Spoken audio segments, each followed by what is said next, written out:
Selamat siang semuanya. Assalamualaikum warahmatullahi wabarakatuh.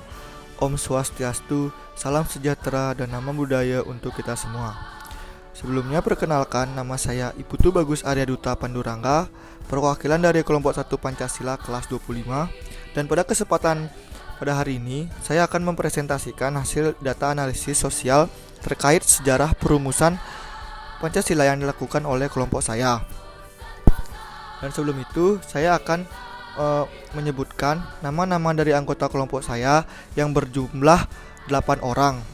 Dengan saya sendiri, nama saya Iputu Bagus Arya Duta Pandurangga dengan NRP 5021201038.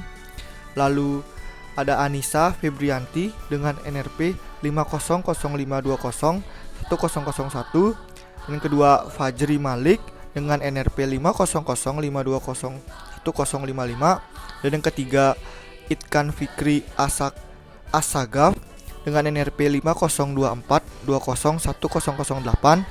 Dan yang keempat yaitu Muhammad Ashar Maulana dengan NRP 5024201062. Yang kelima Sania Anggrini Citraria Sianipar dengan NRP 5006201062. Dan Muhammad Naufal Pasya dengan NRP 5027201045 serta Siti Anissa Wildani 5006201008. Untuk hasil survei yang pertama yaitu usia. Pada gambar grafik ini kita bisa melihat bahwa terdapat 73 respons dengan rentang usia 13-21 tahun dengan angka 18 menjadi posisi tertinggi yaitu 61,6%, yang dimana menjadi mayoritas penjawab pada survei kami ini. Dan yang kedua yaitu kepanjangan BPUPKI.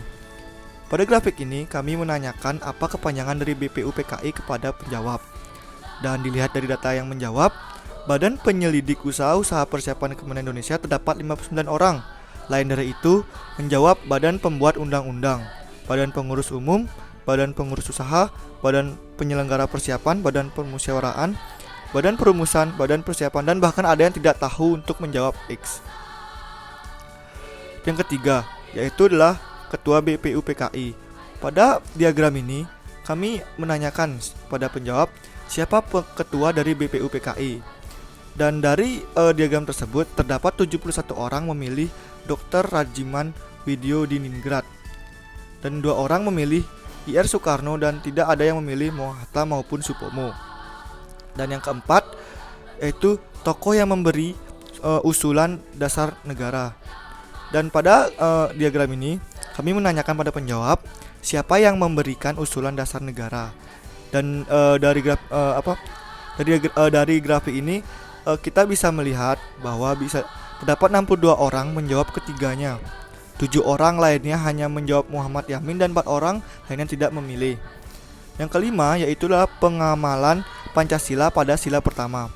Pada pertanyaan ini kami menanyakan pada penjawab apa pengamalan nilai Pancasila pada sila pertama yang sudah Anda lakukan. Dan terdapat 15 orang menjawab toleransi antaragama, 44 orang menjawab beribadah sesuai kepercayaan masing-masing, 6 orang menjawab beragama, 5 orang menjawab bertuhan, dan 3 orang hanya menjawab ya atau sudah. Yang keenam yaitu adalah pengamalan Pancasila pada sila kedua. Pada pertanyaan ini kami menanyakan apa pengamalan nilai Pancasila pada sila kedua kepada penjawab.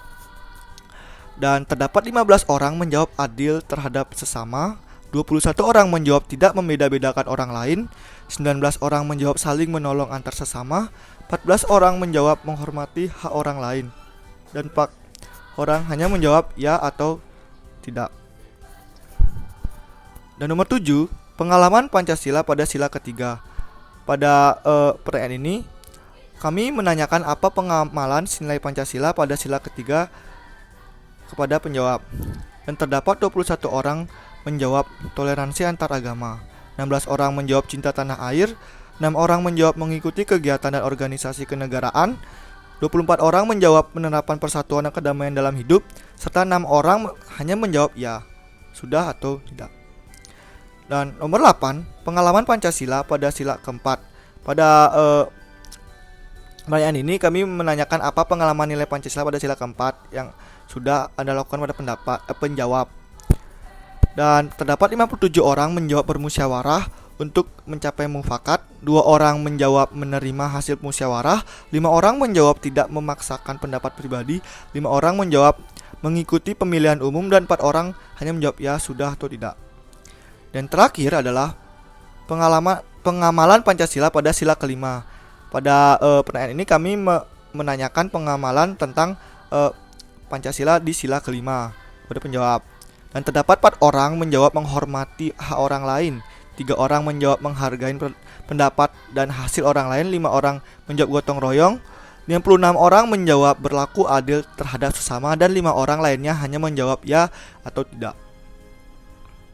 Dalam pembuatan survei, kami memberikan beberapa pertanyaan yang berkaitan dengan sejarah terbentuknya BPU PKI, yang mana melahirkan Pancasila, dan mengajukan beberapa pertanyaan mengenai implementasi Pancasila dalam kehidupan sehari-hari responden.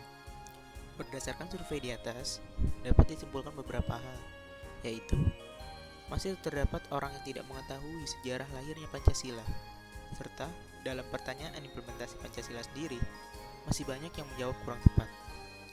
Hal ini mengindikasikan kurangnya pemahaman terhadap makna Pancasila itu sendiri. Menurut kami, beberapa hal tersebut bisa terjadi karena tidak sedikit orang yang menganggap Pancasila sebagai formalitas belaka, sehingga kurang menerapkan esensi Pancasila dalam kehidupan. Kita hanya menganggap Pancasila sebagai materi di sekolah, dan akhirnya kita hanya terpaku pada apa yang ada di buku, tanpa mengetahui makna sesungguhnya dari Pancasila itu sendiri, dan bagaimana mengimplementasikannya dalam kehidupan. Hal tersebut dapat mengakibatkan kurangnya rasa bertanggung jawab sebagai warga negara dan dapat mengikis rasa cinta tanah air. Padahal, Pancasila merupakan dasar negara yang mana hal tersebut sangat krusial bagi sebuah negara. Ketika warga negaranya saja tidak mengetahui bagaimana ideologinya sendiri, mau jadi apa negeri ini? Masalah ini merupakan masalah yang serius, karena menurut kami, sebagai masalah seperti rasisme, ketidakadilan yang terjadi, salah satunya disebabkan karena kurangnya pemahaman terhadap Pancasila. Sudah menjadi tanggung jawab bersama untuk membenahi ini. Marilah kita merefleksi diri dan saling mengingatkan agar Pancasila bukan sekedar formalitas belaka, sehingga mampu terciptanya Indonesia yang lebih baik. Demikianlah hasil dari analisis yang telah kami buat